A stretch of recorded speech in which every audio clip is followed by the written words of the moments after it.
कल्पना कीजिए कि समय की सुई को हम धीरे धीरे नहीं बल्कि एक झटके में लाखों करोड़ों साल पीछे घुमा दें। कैमरा अंतरिक्ष के अंधेरे में तैरता हुआ एक नीले ग्रह पर टिकता है। यह धरती है, लेकिन यह वह धरती नहीं जिसे हम आज जानते हैं। यहां न इंसान है, न भाषा, न धर्म, न इतिहास। यहां केवल प्रकृति है, कच्ची, अस्थिर और खतरनाक। यहीं से शुरू होती है मनुष्य के जन्म की सबसे लंबी और रहस्यमयी कहानी। धरती का जन्म आज से लगभग 4.6 अरब वर्ष पहले हुआ। शुरुआत में यह आग और धुएं का गोला थी। चारों ओर ज्वालामुखी फूट रहे थे, आकाश में जहरीली गैसें थीं और तापमान इतना अधिक था कि किसी भी जीवन की कल्पना असंभव थी। लाखों वर्षों तक धरती इसी उथल पुथल से गुजरती रही। धीरे धीरे यह ठंडी हुई, बादल बने, बारिश हुई और महासागर अस्तित्व में आए। इन्हीं महासागरों की गहराइयों में लगभग 3.8 अरब साल पहले जीवन की पहली चिंगारी जली, सूक्ष्म जीवों के रूप में। ये जीव इतने छोटे थे कि नंगी आंखों से दिख भी नहीं सकते थे, लेकिन यही जीव आगे चलकर पूरी जीवन श्रृंखला की नींव बने। करोड़ों सालों तक जीवन केवल पानी तक सीमित रहा। फिर एक ऐतिहासिक बदलाव हुआ। कुछ जीवों ने जमीन पर कदम रखा, पौधे उगे, वातावरण में ऑक्सीजन बढ़ी और धरती रहने लायक बनने लगी।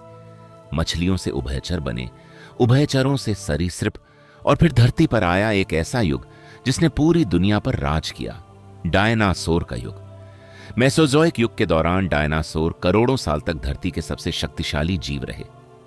इंसान तब कहीं नहीं था, बल्कि स्तनधारी जीव भी छोटे और कमजोर थे। लेकिन प्रकृति में कुछ भी स्थायी नहीं होता। आज से लगभग 6.6 करोड़ साल पहले एक विशाल उल्कापिंड धरती से टकराया। आकाश धुएं से भर गया, तापमान अचानक गिरा और डायनासोर युग का अंत हो गया। यह विनाश जितना भयावह था, उतना ही महत्वपूर्ण भी, क्योंकि इसी ने स्तनधारियों के लिए रास्ता खोल दिया। अब धरती पर छोटे स्तनधारी तेजी से विकसित होने लगे। इन्हीं में से कुछ जीव पेड़ों पर रहने लगे, जिन्हें हम प्राइमेट्स कहते हैं। ये जीव हाथों से चीजें पकड़ सकते थे, आंखों से गहराई समझ सकते थे और समूहों में रहना जानते थे। यही गुण आगे चलकर इंसान बनने की दिशा में निर्णायक साबित हुए। करीब 70 लाख साल पहले अफ्रीका में जलवायु में बड़ा बदलाव आया। घने जंगल घटने लगे और खुले घास के मैदान फैलने लगे। भोजन की तलाश में कुछ प्राइमेट्स को पेड़ों से उतरकर जमीन पर आना पड़ा। यहीं से शुरू हुआ 2 पैरों पर चलने का सफर। यह बदलाव मामूली नहीं था। 2 पैरों पर चलने से हाथ आजाद हुए, देखने का दायरा बढ़ा और दिमाग पर दबाव बढ़ा। इन्हीं जीवों को हम ऑस्ट्रलोपिथेकस कहते हैं। ये पूरी तरह इंसान नहीं थे, लेकिन बंदर भी नहीं रहे थे।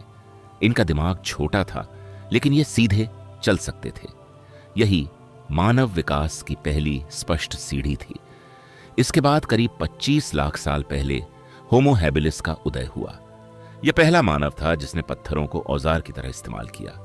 पत्थर काटे गए, तेज किए गए और शिकार तथा भोजन के लिए उपयोग में लाए गए। औजारों ने इंसान को प्रकृति के सामने थोड़ा मजबूत बना दिया।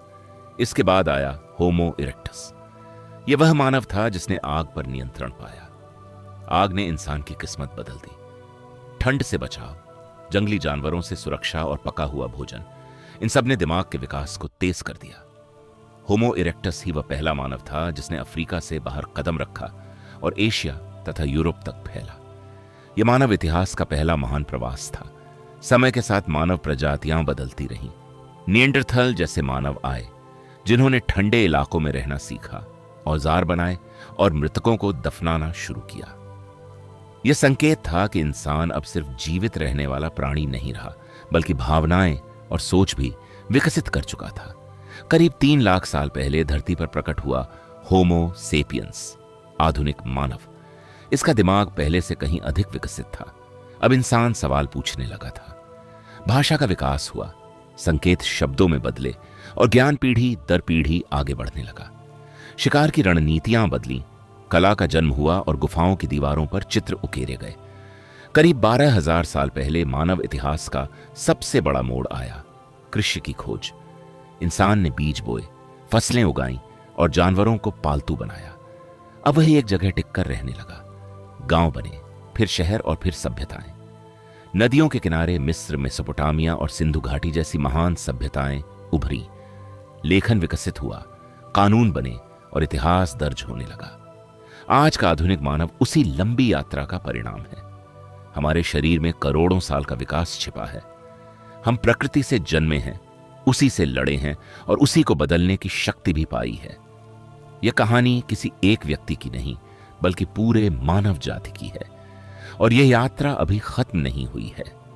इंसान आज भी विकसित हो रहा है, नई तकनीकें बना रहा है और ब्रह्मांड को समझने की कोशिश कर रहा है। सवाल बस इतना है, क्या हम इस लंबी यात्रा से इतना सीख पाए हैं कि अपने भविष्य को सुरक्षित बना सकें